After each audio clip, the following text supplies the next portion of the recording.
This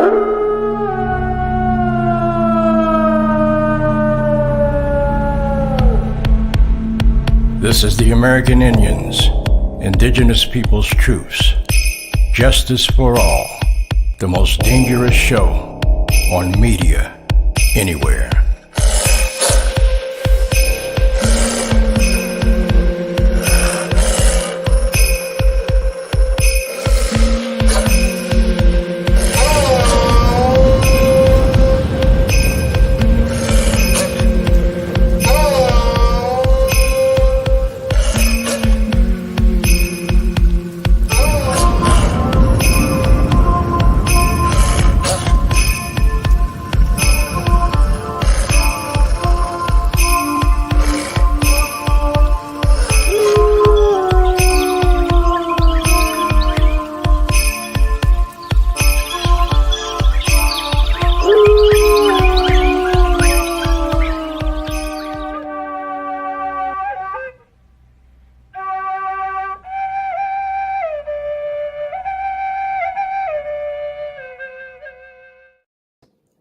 So before we say anything, that is not the subject of our show tonight.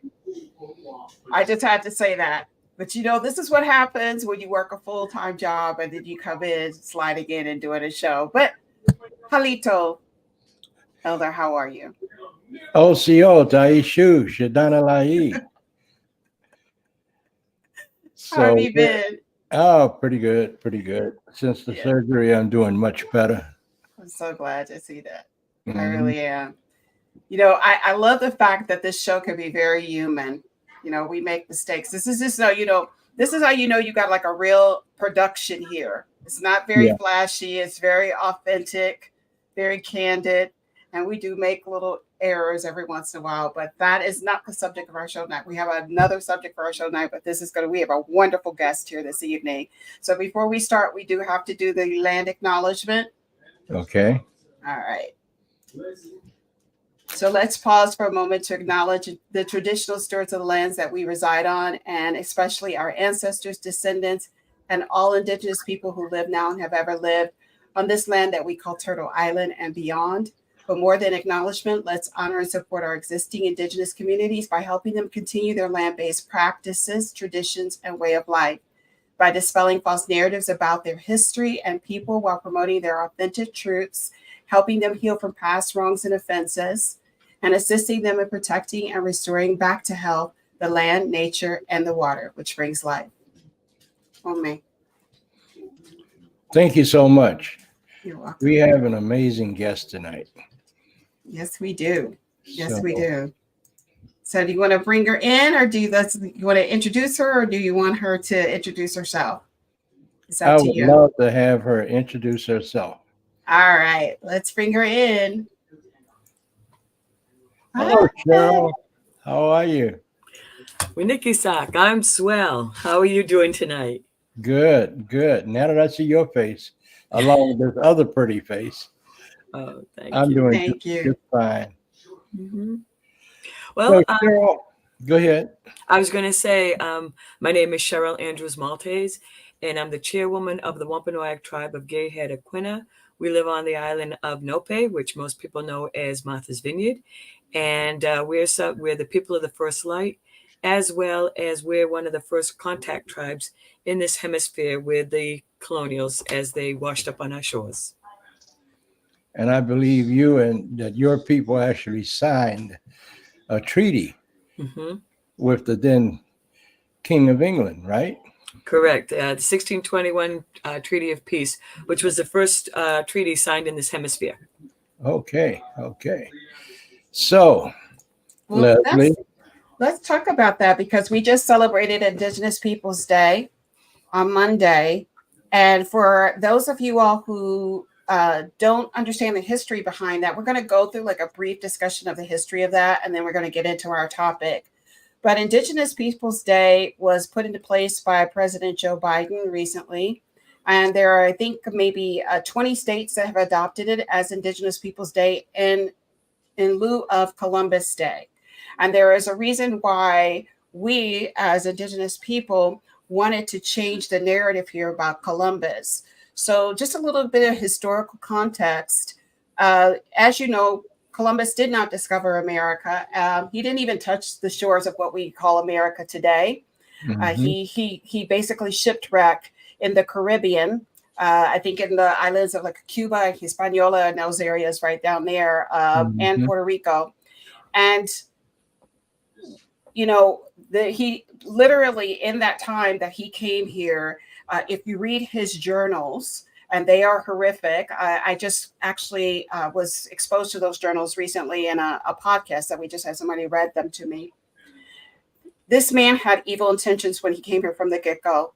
And then what ended up happening is about 10 years later, after he had come here to America, after he had enslaved the Arawak people, after they had done horrific, horrible, and I can't even get into the context of the things that happened to our people here, he was jailed. The Queen of England jailed him for 10 years, and he never was restored back to the claim that we all know of him as Columbus. Now, Columbus Day was actually offered up to Italian Americans after there was a riot, and there were the Italian Americans who were looked at as little less than we were as Black people or people of color here in the United States, as well as the Irish, were fighting back for their rights. And a white mob went in and lynched 11 Italians. And this caused such a point of contention between the United States and Italy that they paid them reparations, which wasn't really much money. And they gave them a holiday. They basically said, we're going to give you, offer up this holiday for you in lieu of what happened here to you in America. The interesting thing is the one thing that they accused Italians of being at the time that they lynched them, which was criminals, is what they offered up to them, another criminal. I mean, do you all have anything else to say about that? Yeah. Columbus sailed under the flag of Spain. He was not Spanish or Italian. He was an Ashkenazi Jew born on the island of Mallorca. And I actually went there about 20 years ago.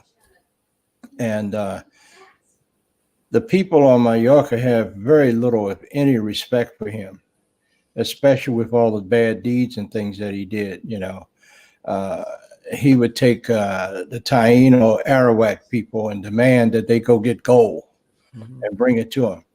And if they didn't bring him a certain amount of gold every day, he would have their hands chopped off.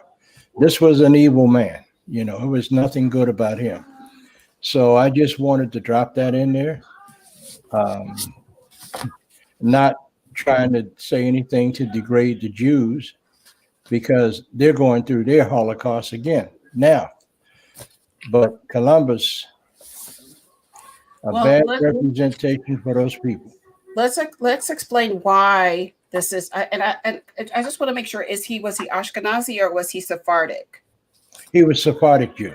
Okay, so just to let you know, the reason why he ingratiated himself to the King and Queen of Spain is it had a lot to do with the Inquisition. And as you know, a lot of our Jewish brothers and sisters were being murdered during the Inquisition. And in order to prove what kind of individual he was, and it was a selfish motive, like he could be the better Jew, basically, that's what he was saying, is he did all of these things. But when it all came down to at the end, he did not in any way elevate his people. And he definitely is not the prime example of Italian culture. There are many people that we could give notoriety to in the Italian culture, not this gentleman. But let me tell you about the Spanish. This man sailed under the Spanish flag. And the reason he sailed under the Spanish flag was because he needed a ship. And he would keep going. He was a bright young man. He kept going to the King's Court every day, wanting a ship to sail around to bring the goods and all of the perfumes and stuff like that from back to Spain. Well, the King of Spain, Ferdinand, and his wife, they put him in a trick bag. So he shows up, he says, bring that boy back to me. I got something for him. He went back. The king says, Columbus, my boy. Yes, sire. I have 3 ships for you. He said, I only wanted 1. No, I got 3 ships for you. He said, do you have a crew? He said, no. He said, come back tomorrow. I have a crew. King Ferdinand opened up his crazy houses, his insane asylums, and lined up all of these guys, and they were his crew. But what he failed to tell him was that the 3 ships that he gave him were condemned from ocean-going sailing. So he put him in a trick, you know? And I think he got a lot of what he deserved back. And Cheryl, I'd like to hear your commentary on this, but basically what you're saying is if he opened up his houses to his criminals and his crazy people, this is what our people were exposed to when they first got here. So you all just can imagine, and we don't have to go into detail of what happened. And before, let me correct this. I called him a gentleman because I was trying to be PC, but he was not. He was barbaric. Just a minute. Yeah. Cheryl, go ahead, please. Yeah. And in fact, you know, and that's what a lot of people don't really recognize is the history behind the history, the real truth of what took place and the atrocities that were perpetrated against the people of the Caribbean. And they were first impacted and first survivors of the brutality and the atrocities perpetrated against them and the attempted genocide of those peoples, all in the name of riches and Christianity and everything else of the ills of that world that were brought and imposed upon them. And that's why with the Declaration of Indigenous Peoples Day, it was really important for the United States to recognize, but not only for us as, you know, Indian people of this hemisphere, and we know it's a misnomer, but that's where our sovereignty and our laws protect us. The federal Indian law is not native law, so I use that term, but also to recognize and celebrate the resiliency of the Caribbean people that are also here in this country, you know, our Taino people. And one of the first ones that was fought really hard for is one that I attend, and that's Indigenous Peoples Day, Newton, Mass. And that one was established in 21. And what was very interesting, it had been long, hard fought for this day to be acknowledged by, you know, the town of Newton. And Dr. Darlene Flores, who's a Taino medicine woman, worked with the mayor there, Mayor Ruth Ann Fuller. And so they were working it out that they were going to have this space allocated to them. And then, of course, the Boston Marathon, it was its first year of rerunning since COVID and everything else. So they picked that particular long weekend. So it conflicted. And to their credit, the mayor and Darlene and some of her other people, Hiawatha Brown, who also worked on the committee to organize, they stood their ground, and they had Indigenous Peoples Day Newton. It was broken up, so you had to get on one side of the marathon or the other. But it was just really, really so uplifting to see so many Indigenous peoples and cultures come together in this park in Newton. And it wasn't just the native, the Indian, Indigenous people from the Northeast. We had some from Central and South America, the Caribbean, all demonstrating aspects of their culture and history, dance and celebration and food. So it was really just such an uplifting event that, you know, I was really honored and touched to be part of the first, and I've been returning ever since because it's that important and growing exponentially. So hopefully we'll get some more coverage, and we think that this will be the first one acknowledged in the Commonwealth, and we hope that it'll be acknowledged nationwide as well. Thank you so much for that. So let's talk about why we have our sister, Chairwoman Cheryl Andrews Maltese, on tonight. The National Congress of American Indians has been an organization for a very long time. And the present chairperson is terming out. So you're looking at the next chairperson, even though she hasn't been voted in yet. And I support her 100%, 150%. And also Tex Hall, one of the past presidents of NCAI. He couldn't be on with us tonight. he supports her just as vividly as I do. And there's a lot of other people that are behind her. So, Cheryl, take it away. Tell us about what you're doing. Thank you. I was so very honored to be approached by several of the tribal leaders, as well as folks that are really influential in NCAI, to consider running for president. It's such a significant job and such a major role that you play by being able to be a voice for Indian country. And as Jay mentioned, it's America's oldest and largest institution where the voices of Indian country can be heard, and pushing to ensure that not only are our issues elevated, but also to fight for the rights of indigenous and Indian people in this country, and ensuring that the United States upholds its trust and treaty obligations to us. We've all paid it forward with the lives of our ancestors, our lands, and our natural resources. And this is a debt owed to us. And it's not an entitlement. And trying to get people to understand that this is not some of these other social welfare programs. This is in payment for what we gave up in the forms of those items I just mentioned, as well as elevating and restoring our lives, our livelihood, our economies, and our governments and communities, because those were taken away from us by laws that were imposed upon us.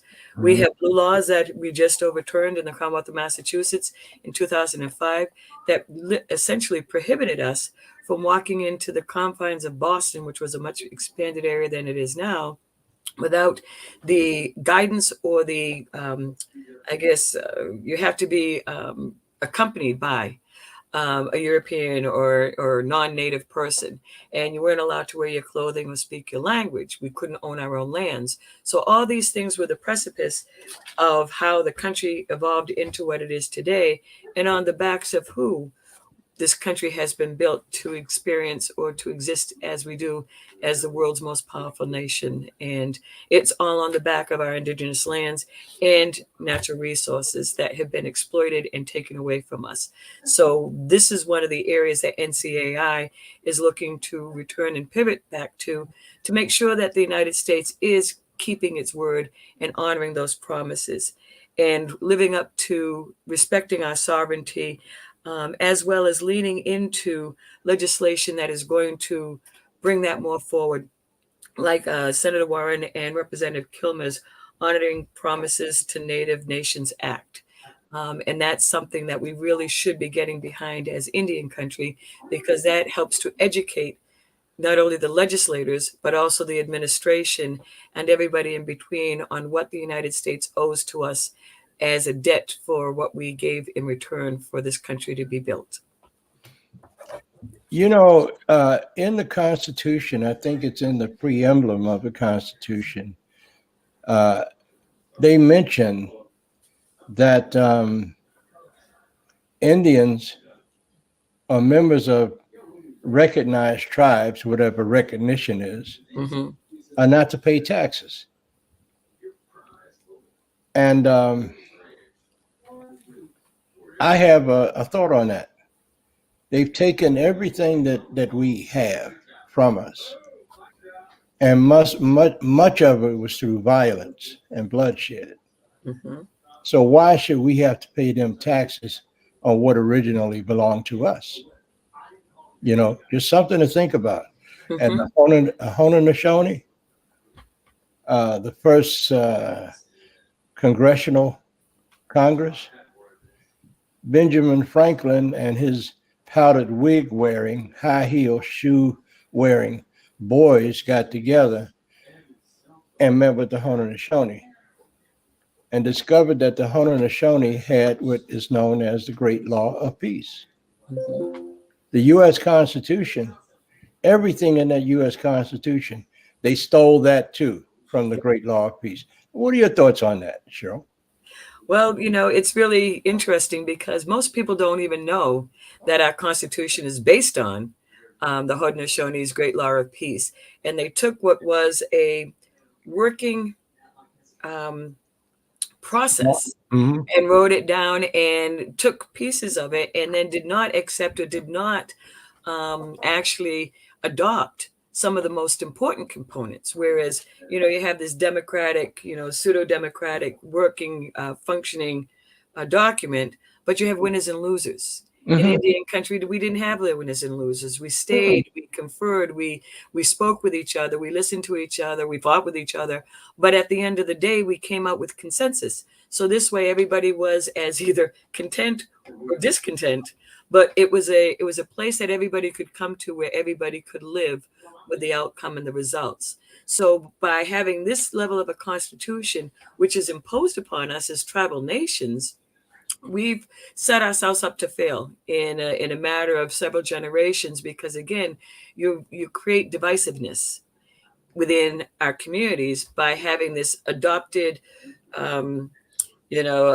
pseudo adopted a constitution that they took from, the Great Law of Peace, and having that not being taught in the schools is just as bad as teaching the misinformation that they teach in the schools. So our job as Native people is not only to educate the educators, but educate society as a whole, because most people, at least in this hemisphere or this country, don't even know those fundamental aspects of our contact in the foundational material that was used to make the country as it is today. And then when you go outside of this country, or at least I found in the during the bicentennial years in 1976 and 5 and 7, that people from around the world had a better understanding and better knowledge of pre-contact and contact Eastern Woodlands Indians and our history than the people of our own country.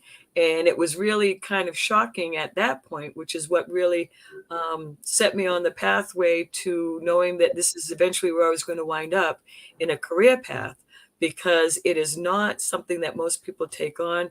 But when you know your history and you're challenged and chastised as a child in elementary school because you have to correct the teacher and you get in trouble for that, then you have to have parents come in, and then everybody has to sit down to understand that, no, we're right, the books are wrong, stop harassing the children, let them tell our story, our history as we know it to be, and eventually the history books and the science will catch up with our oral history and our oral tradition, because we know our history like nobody else does. And That's right. That's right.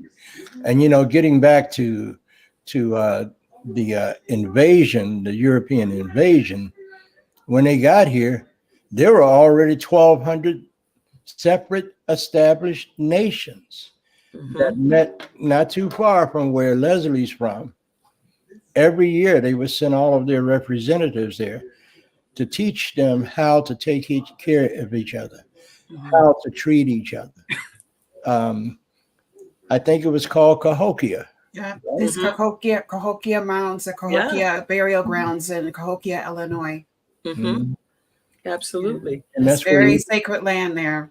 Thankfully, it's being protected, but it took years to block that highway from just plowing right through. And that's where, we've got some places that have been able to be preserved because they're off the beaten path a little bit more. But when you have the industrialization that took place in the Northeast, so little has been able to be preserved. And it wasn't until NAGPRA and Section 106 of the National Historic Preservation Act that allowed us the legitimate authority to go into areas that we have not laid eyes on or have stepped foot on in centuries because of private property laws and our losses of these places and the deliberate destruction of these places that are sacred to us in our ceremonial places, just so that Christianity could be imposed upon us and influenced everything. Because when they got here, even when they were just washing up on shores, even before they came in 1620,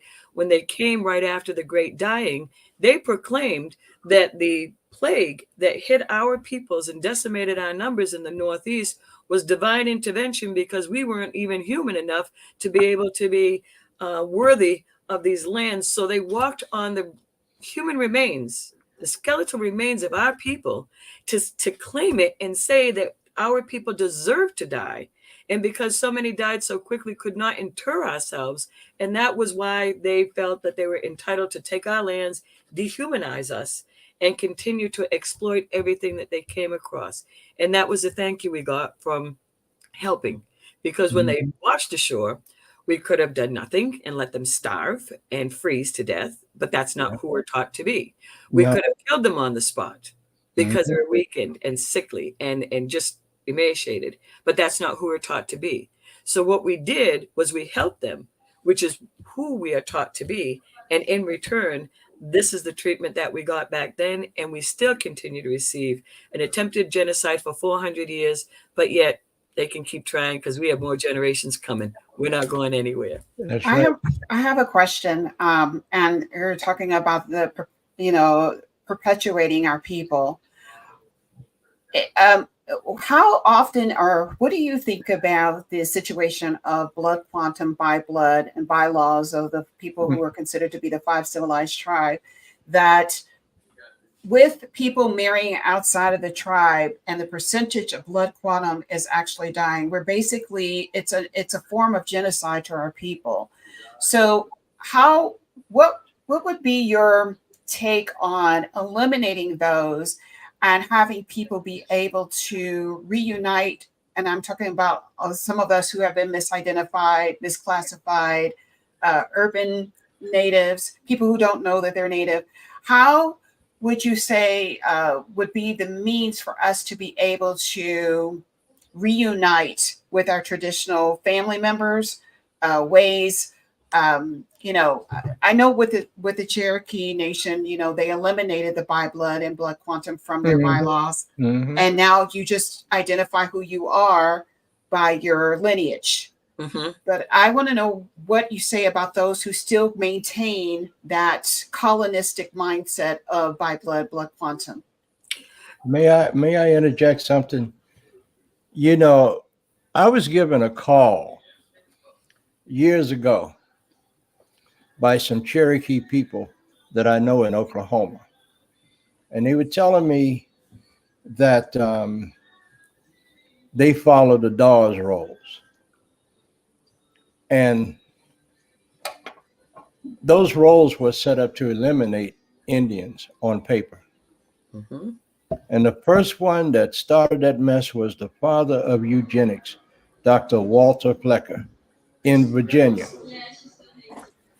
And every time a native child was born, because he was the director of vital statistics, he would not allow that native child or the parents of that child to put Indigenous or Native American on their birth certificates. We lost a lot of people from that.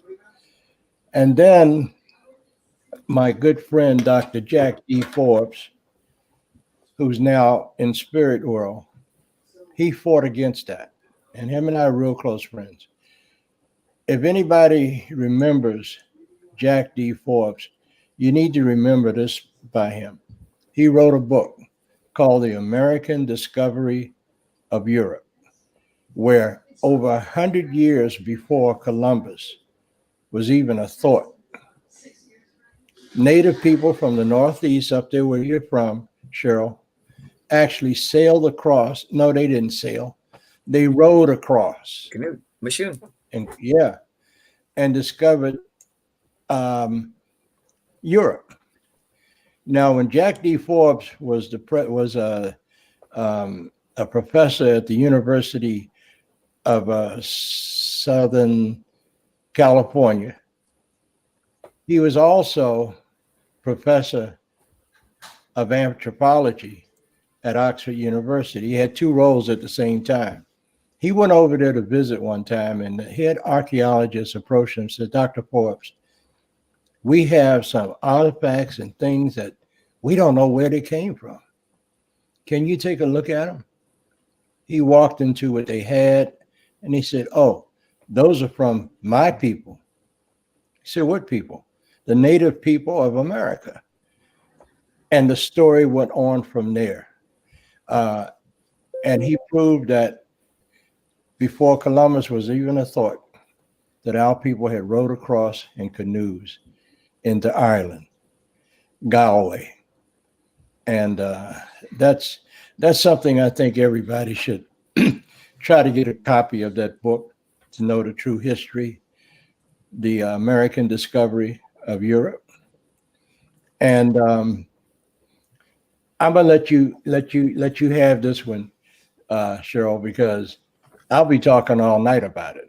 I was going to say that is a subject that we could spend days upon, because there is so much. And as our tribe's first historic preservation officer, as well as a historian myself, and working in that space for a very long time, there is so much to be countered in that space that I would love to come back and talk about some of the other things that are basically on ice because they don't know how to peer review it, because if you stand everybody's theories on their heads. But back to the blood quantum question, and that is one of those very, very difficult discussions that really does need to be had. Blood quantum, as you said, is a form of eventual genocide, because from us in the East and small tribes in the East, we experience that really early, because you can only marry within your community for so long. Then you start acting like and behaving like those Europeans that came over, inbreeding and everything else. We don't need any of that. And traditionally, you married out in our communities, you married outside of your clan, and the men would go into there. Well, fast forward, we've got this blood quantum imposed on people, and it was sold as this other form of purity and, of your Indianness in your community. But what they fail to realize is that we have so many children that their parents are enrolled, their grandparents are enrolled, and their great-grandparents are enrolled, but they cannot be enrolled because they don't meet the minimum blood quantum for any one of the tribes that their parents, grandparents, or great-grandparents would belong to. So in the Indian Healthcare Improvement Act, they had a provision for descendancy, but that does not protect, and that does not include these children, or now adults in a lot of cases, from being able to be, like, say, protected underneath the Indian Child Welfare Act, because they're not eligible underneath the blood quantum for the tribes, but yet they're a child of that community and they're a child of those people, but they're out of the reach of those protections. And so when people look at blood quantum as a verifiable, come on, how come on one side it's the one drop rule if you're African American, but then if you're on the American Indian side, you got to prove through your pedigree, and we're the only people besides racehorses and dogs that have to sit there and prove your pedigree, and nobody else that walks the face of the earth has to do that. So my encouragement is always, who your roles are, and there has to be some form of some basis. And I know it's not a very popular position, but a tribe needs to be able to figure out who its peoples are, and then allow its peoples to determine, okay, from that, how do we expand? And it's similar to the situation that we look at where you've got tribes that are steadfast in this blood quantum thing. And I don't envy their position, because, again, it's ingrained and it's old school, and it's a whole paradigm shift, and that change is going to take a long time. Might be another couple generations, but what they lose in the interim, they're not even going to know. Because, again, you're losing your future generations, that you're denying their right to be part of a community because something that, was imposed and or adopted. But on the other side of it, we look at, how do we be more inclusive, and what voices are in the room, what voices are at the tables. All voices need to be heard, but where are those voices the most effective, and where it does not, affect the underpinnings of the structure of today's government to government relationship, and how this isn't the structure that we had years ago. And when we talk about Dawes, I mean, we know that because Dawes was from Massachusetts. So That's right. His life, his career, making sure that we're literally exterminated from literature and from everything else. We were the precursor for the Dawes Act, for disenfranchising us from our lands and taking our lands in contradiction to the 1799 Intercourse Act, but took all of our lands away and figured out how it can work really well. We were the guinea pigs, and then applied that notion to other tribal nations across the country. And then, when you're reading through some of the history and the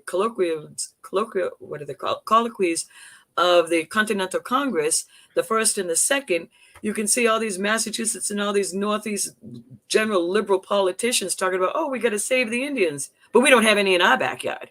You know, No. they went through the whole process of doing a cost analysis of what it's going to take to remove us from our lands west of the Mississippi. And then they're like, well, it's going to be expensive, but hey, we got those, the Society for the Propagation of the Gospel paying for some of these Indians' needs, stealing us, putting us in school, stripping us from, you know, our own identities. So why don't we see if we can get their money to pay for some of the other Indians? But at least we know that we don't have to pay for these Indians. And again, all about the resources, all about the greed, all about taking whatever they can take from us. And this blood quantum stuff is still just another way of taking the underpinnings away from the tribes as tribal nations, as citizenry and political divisions of ourselves, because it's not race-based. We are political entities, we are citizens of our communities, and we determine who that citizenry is. And I don't care whether the last person that, you know, might have been identified might have been 5 or 6 great-grandparents ago. That's fine, because guess what? If you were brought up in that community and you're brought up to know who you are, that is who you are, and it's stamped on our DNA. That's Yeah. right. It's a very interesting, because there's a lot of people that are in our who are viewing right now that really press me to ask this question, and especially from the perspective of us who phenotypically look Black, and how a lot of us were misclassified in the U.S. Census. How we were, you know, if you look at the U.S. Census in the last, you know, 106, how many years since it was established in the 1600s, yes, exactly. Did you see my cup? I see this. No, I didn't see that, but I will make note about it. That they wanted you, that you had to identify. So, for instance, in my family, we were Mississippi Choctaw. Now I'm finding out we're probably Cherokee. What ended up happening is, once the Dawes Law was enacted and people went to claim their heritage, they were denied because they might have married Black people. And it was an all-white board that decided if you were Indigenous stuff. And I once told somebody, I said, in my family, my great-great-grandfather went to claim his heritage. He had his mother's name, his grandmother's name, and all of them had changed their names to English names because they were working on property in Mississippi, and they were forced to. My point is that no one who did not have family would have gone all the way to Indian country, Indian territory, to claim that with little or no funds. These were not rich people that went there to claim. So my point, what I want to say is this: it's unfortunate because history does not tell the truth behind that intersection. If we were in Mexico, if you ask somebody that's in Oaxaca or in the coast next to Texas, they are very proud of their Indigenous and Black heritage. That's also right. celebrating Juneteenth. There is no division as to who is Indigenous or not, you know, who's a quantum or not. You either are or you aren't. And they will say, I am African, I am Seminole or whatever, or I'm Aztec, and I am, that's it. They say Indigenous and Black. They don't say European. Well, let me just say something. Before the European invasion, our people were of a darker hue.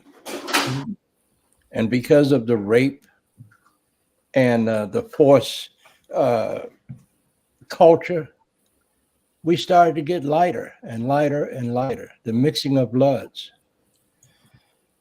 I tell you what, most white people will not admit that they got Indian blood or Black blood because it's out of the purview of their bottom line and their social influences, you know?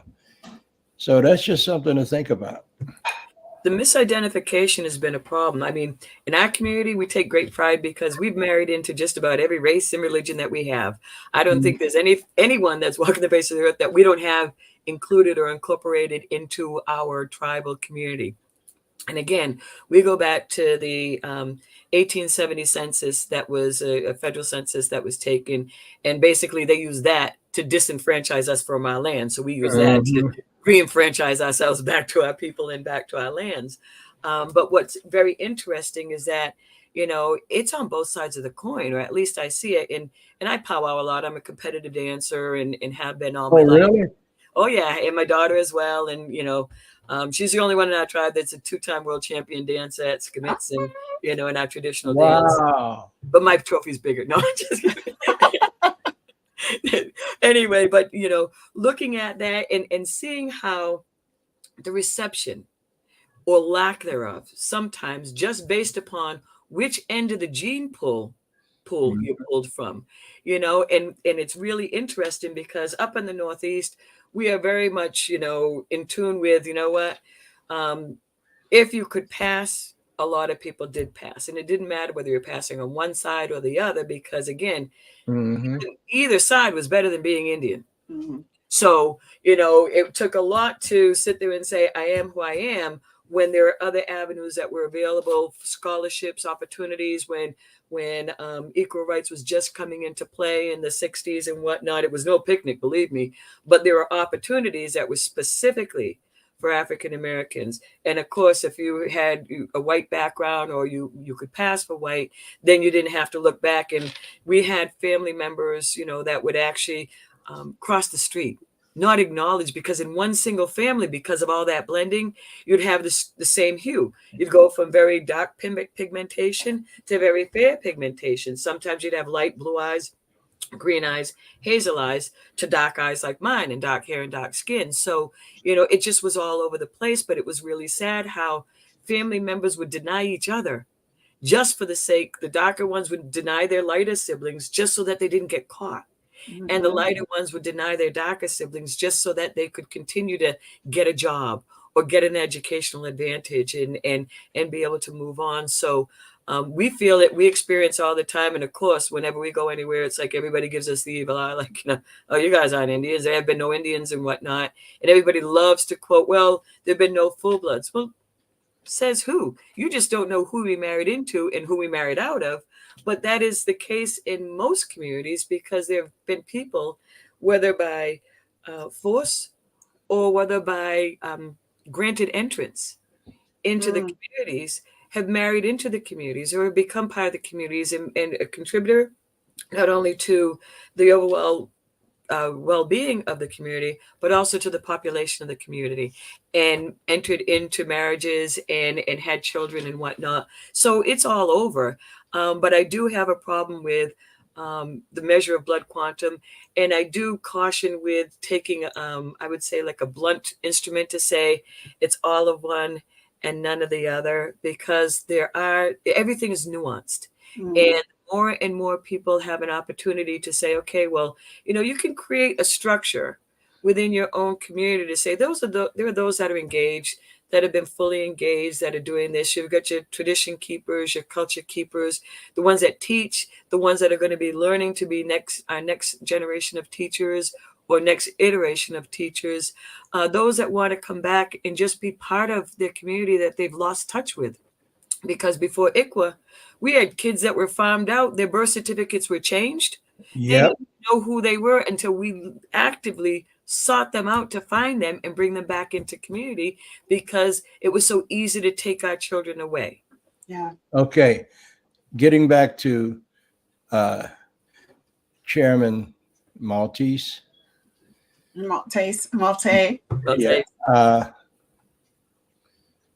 Why do you want to be the president of NCAI? I would like to start to begin to heal Indian country again, not only from our historic trauma stamped on our DNA, you know, to the boarding school era, to missing and murdered Indigenous peoples, but also the tribe to tribe relationship, you know, because again, there's a lot of misinformation and a lot of misinterpretation on what's being said, and or like when folks apply for federal recognition. That's just saying you're a functioning government, you have been a continuous government, so that the United States government has the ability to enter into government to government. the letters that were coming out, or the interpretation was that, oh, well, they're saying we're not Indians. I don't think that that was the case, or it should never have been the case. Or at least as part of my portfolio, we corrected the language to say that's not what it's being said. This is just saying this criteria is for a government-to-government relationship.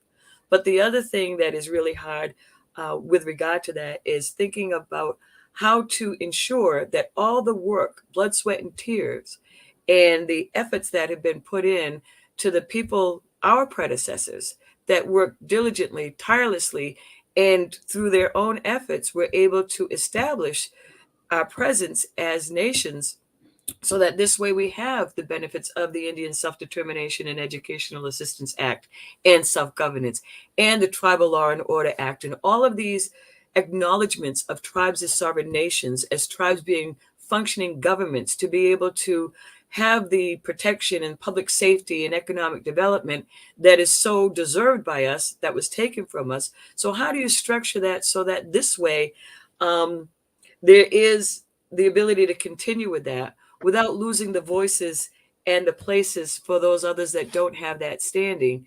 And then you get states that sit there and will make a Boy Scout troop, a tribe, just so that they can get a permit to go excavating in ceremonial sites or burial sites so that they can get grave goods.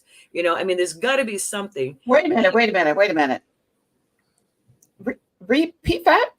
Yeah, I would say back in the late 70s, early 80s, one of the states that was, mid-Atlantic states, made a Boy Scout troop, a tribe, for the purposes so that they could go rooting around and digging for getting an archaeological permit or access to dig around ceremonial sites and grave sites to be able to do that kind of stuff.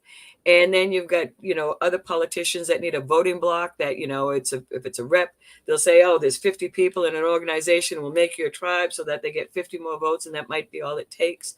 So figuring out or having a committee or a task force was a good idea that was brought to me, to say, look at all of these perspectives and figure out what's going to make sense. And basically, Indian country can do it on our own. We just have to figure out where everybody can, again, one of those long drawn out meetings that everybody's going to be holding their nose when they walk out, but it's someplace that we can all say we're all good and comfortable, that we can agree on how we all have a voice in the room and potentially a seat at the table, but without giving the others, meaning the feds and the states, that off ramp to say, well, we don't know who to talk to, so we're not going to talk to anybody anymore. That is the division that they want to be able to see, so that we can continue to be like this, so that there's no accountability, because then all of it's out the window. They're looking for excuses. They're looking for excuses. And we can't give them those excuses. We can figure out a pathway forward. All we need to do is have level heads that are looking to find a solution, sitting around the table and working on that solution. I think if President Joe Biden was to really look into this with a straight eye, he will find that it was the Indian vote that got Obama over and into the White House. And him in those areas. Yeah, because I actually participated. I went out west and join in on get out the vote, the Indian vote. Mm-hmm. And I think we need to do that this time again. Continue. Yeah. To tell our truths. And the only way they're going to listen to us or hear our truths is if we come with numbers and force. Yeah, that's exactly it. But I will tell you this, Chairman Cheryl Andrews MALTAIS. Cheryl, I got your back 150%. I support you, because you're one of the smartest people that I've talked to in a very long time. And I think you need to be heard. You need to head up that organization, bring it back to what it used to be, because it's really lost a lot of weight. And I will follow you anywhere. Oh, I thank you.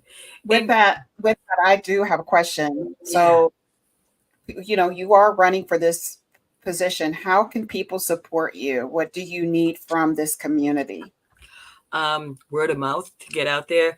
We have other folks that are running, but they're from very wealthy tribes. And, they've got these massive budgets. And as I've said to several people, even if my tribe had money, I don't feel it's appropriate for them to spend the money on a campaign for me to be part of NCAI. So I'm doing grassroots, and I can hear my daughter's eyes rolling now. She's like, I can't believe you said that out loud.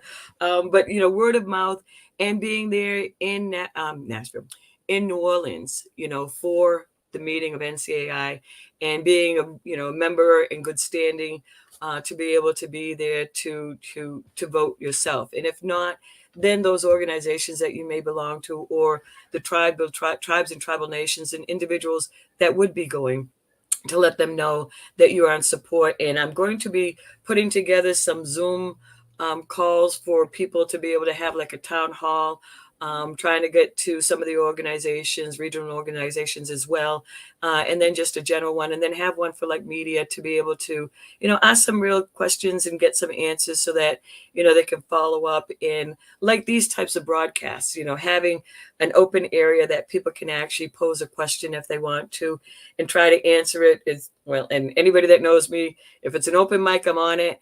And brevity is not my strong suit, so sometimes it's very hard. But, it's just making sure that the government remembers that we are not wards of this government. We are sovereign governments of our own, and we can take care of our own business.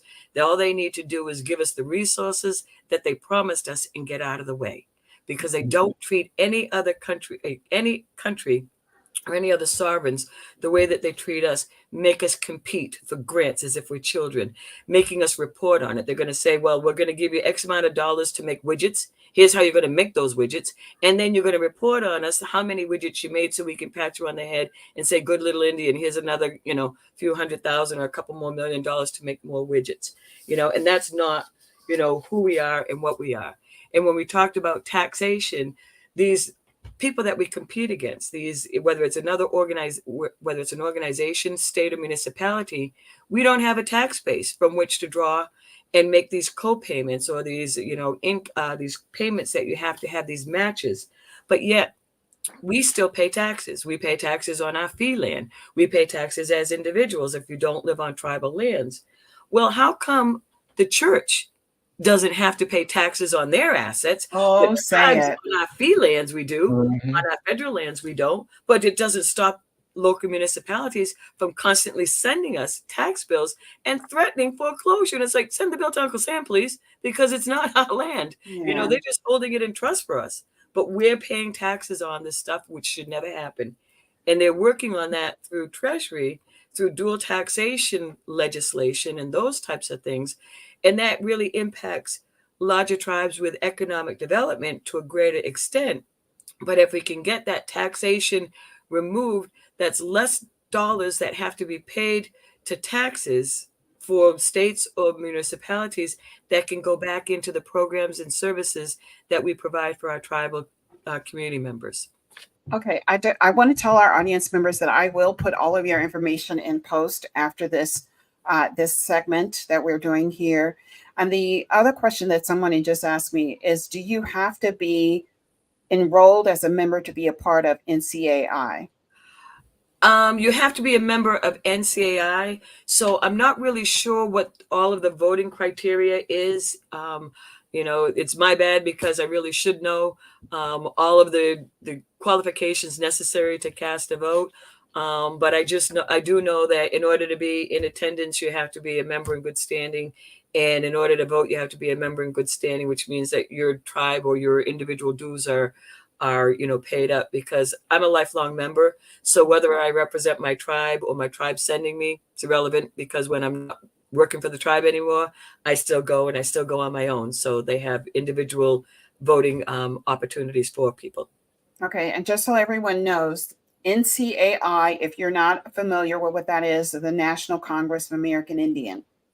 So just to know, so go and maybe I'll send you a link as well, or send the audience members a link as well, so you can go look at it. As according to Cheryl, I don't think you have to. You just have to be enrolled. You don't have to be enrolled as a member, a tribal member anywhere. You can be just enrolled as a Congress member. Am I correct? Or I'm not sure where you need, how you're standing, how they judge your standing, okay. Because they do have associate memberships. There are other people that are in there. So there's voting members, and they have different levels of association with NCAI. But that's one of the areas that I really have to drill a bit further in, because I've only seen it from my perspective. So since I am an enrolled member, and my tribe is federally recognized, and I'm a lifelong member, I really just kind of stayed my course when I wasn't working for the tribe, when I was doing it for myself. But I will definitely have a much clearer and better answer the next time we speak. Okay, perfect. Thank you. And I'll do some research as well. So I am so I want that pressure to be on you. I am so honored to be on this program tonight with these two amazing women,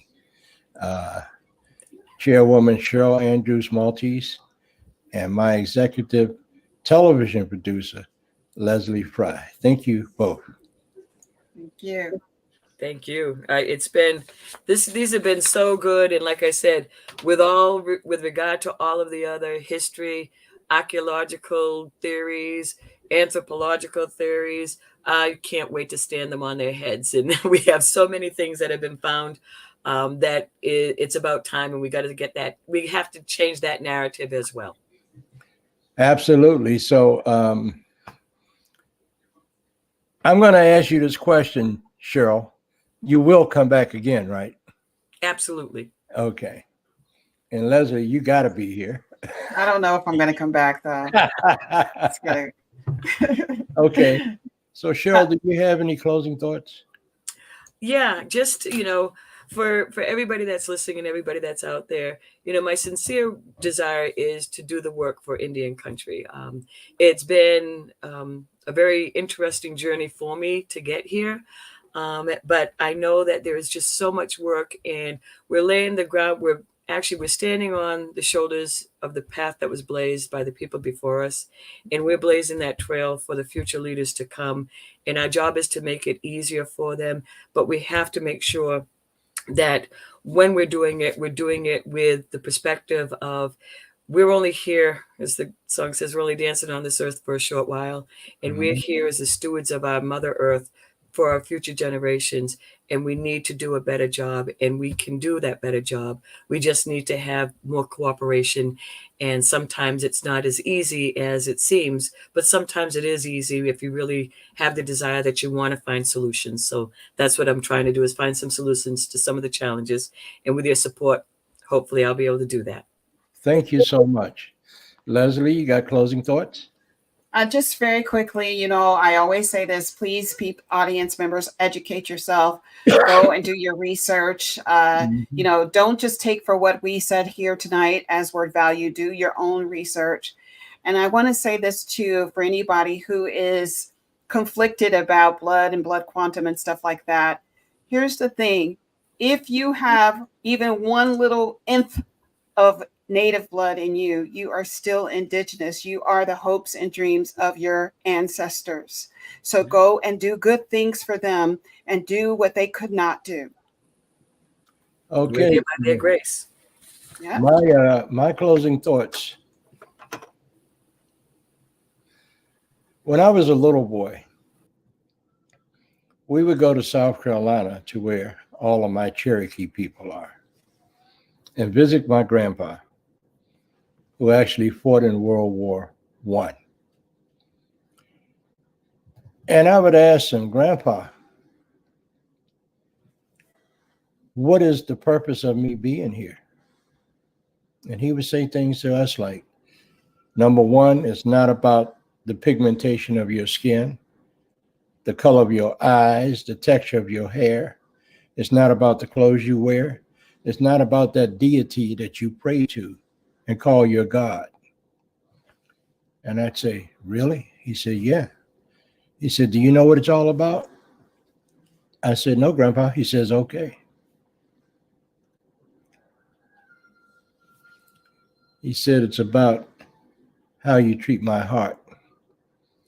Your brother, your sister, your aunt, your uncle, your relatives don't necessarily have to look like you to be related to you.